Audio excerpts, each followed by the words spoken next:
Weather Authority meteorologist Ron Rhodes. Oh, yes, I love days like this. Cool mornings, warm afternoons, although it was a little chilly if you got up early enough. In fact, more than a little chilly. The temperature dipped down into the 30s in some parts of the tri-state. Low 40s for most of us, though, and that's where we're going to be tomorrow, the low 40s, and then warming into the 70s. Now, that's today. Tomorrow is going to be even cooler with a high only in the upper 60s. So if you like this cool weather, you're just loving it. And all week long, we've got it. Until the weekend, things get a little iffy, especially on Sunday, because we've got the remnants of Ian at that point that could kick some rain our way, or at least some clouds our way. So we'll have to wait and see about that. But we've got the chance out there for Sunday, but until then, it is looking good. As we take a look at the Ellis Park camera, the twin bridges in view right there, and all their rusted glory.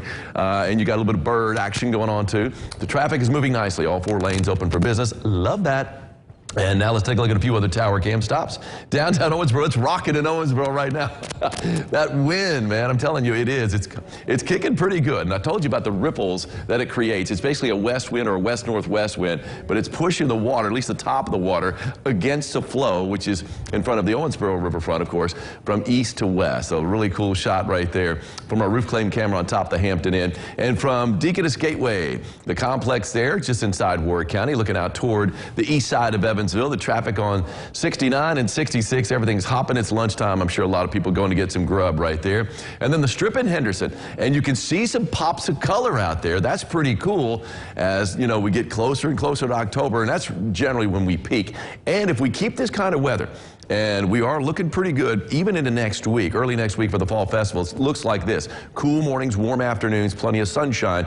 Those are ideal days in early fall for us to see good color later on in the fall. So hopefully this trend continues. It's those windy and cold and wet days that generally don't help you out if you get a bunch of those. You can see downtown Evansville off in the distance there. Pretty cool shot from the backyard, of course. And more barge traffic in front of the Evansville riverfront. And you can see that barge working its way down, or upriver actually, as it works its way toward Newburgh. 67 degrees right now. Dew point's at 38. That is almost desert dry air out there with this north-northwest wind at around 13 miles an hour. So got a pretty good breeze kicking, and it's going to be the case really throughout the day. 10 to 20 miles an hour will be that wind. Temperatures, how low could we go? Let's see, 60 degrees in Lagodi, 61 in French Lick, and that's where the run stops. I mean, up in the Northeast, a lot cooler, even than Jasper. I mean, Jasper's 4 degrees warmer than Lagodi, 3 up from French Lick, and that's the cool spot outside of those two areas. 65 in Santa Claus, 66 in Tell City. Most of us in the 60s, 70 though Carmi, 71 in Madisonville, and 68 for Mama and Calhoun. You got to love that. Hey, check this out. As we get into the Halloween season, I know people are already celebrating. I see the decor on the houses and everything. But check that. Rita Aders was walking in Bristow, which is in Perry County, and she saw this tree that had this face, and it almost looks like a werewolf face because it looks like the bark alone makes it look like it's hairy. And then you got like 2 eyes right there. There's the nose, maybe one of the nostrils. There's the mouth. Good thing it's fenced in, right? That is great. And then later on in the walk, she goes down and check it out. You can see a couple of eyes right here on this tree. There is the mouth open, looks scared. It almost looks like the painting, The Scream, if you know that painting right there. And it looks like we got like a branch kind of stuck into the head.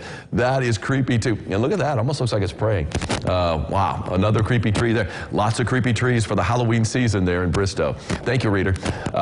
As we take a look at our live first warning Doppler radar, we've got nothing to show you here. We are seeing a few clouds though, upstate in Indiana and Illinois, even a little bit of rain too. Let's go ahead and take a look at that. It's rain basically from the system up in the Great Lakes. It's not going to be impacting us. But if you are traveling to the Northeast, you might run across a little bit of rain. Looks like most of that rain should stay to the east of Chicago, though, if you're traveling up that way. Well, the big weather story, of course, is Hurricane Ian as it pulls off the Cuba coast and it's working its way into the Gulf of Mexico. The latest on Ian, it is a Category 3 hurricane. It's actually lost a little bit of strength, and a lot of times it will do that when it goes over a landmass, but it packing 115-mile-per-hour winds. It's still a Cat 3, though. Let's go ahead and track it into the Gulf of Mexico, and as it heads toward the coast of Florida, unfortunately, and it looks like it could make landfall on Thursday as a Category 3 hurricane, packing winds that are right around 120 miles an hour. Before it works its way up to the north, you can see it could kick a little bit of cloud cover and perhaps a little bit of rain our way if it does make more of a turn to the northwest before it rides out along the east coast. So yeah, that's going to be a problem obviously for Tampa Bay as we see basically those strong winds that are going to be just to the right of that hurricane, and that could be a really strong storm surge unfortunately in the Tampa Bay area. If we take a look at our future tracker, really not much of anything for us to track. We've got plenty of sunshine, just a few clouds out there over the course of the day. And like yesterday, under a clear sky, that temperature is going to be tumbling down into the low 40s. You can see a few extra clouds in play for our Wednesday, but it's staying dry for a while.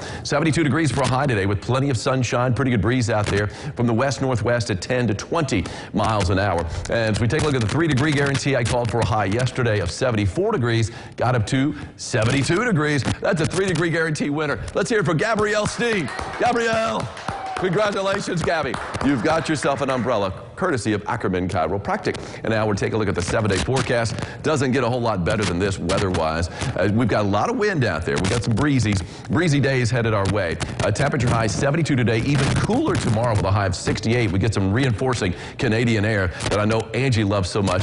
We'll call it Maine air. How about that? It's coming from the north. Anyway, we've got breezes out there still kicking into the weekend. Temperatures will be warming into the mid-70s by Friday and the upper 70s by Saturday and Sunday. And there's that slight chance of rain. A lot of it's going to depend on what Ian does and what kind of movement it makes. And some of these tropical systems can be a little iffy as far as their movement, especially when you're looking days down the road. But yeah, still, we've got a nice run of weather until late in the weekend right there. Hey, check this out. This is another tree. We're calling this a jack-o'-lantern tree. Oh, look. Just this little pop of color on this one tree.